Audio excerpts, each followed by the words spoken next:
আমি একটি কবিতা আবৃত্তি করব। কবিতাটির নাম সাতপাত্র, লিখেছেন সুকুমার। শুনতে পেলাম প্রস্তাবীয়, তোমার নাকি মেয়ের বিয়ে, গঙ্গারামকে পাত্র পেলে জানতে চাও সে কেমন ছেলে, মন্দ বয়সে পাত্র ভালো, যদিও বেঁচে গেল, তার উপরে মুখের গঠন অনেকটা ঠিক বাঁচার মতো।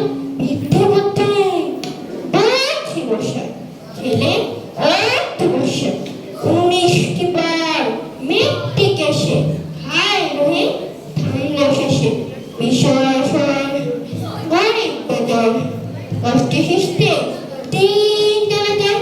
মানুষ তো নয় ভাইগুলো তার, একটা পাগল একটা গোয়াল, আরেকটি সে তৈরি ছেলে, জাল করে না বেচেন দেবে 19টি ট্রেন দেওয়া যায়, যাত্রা দরে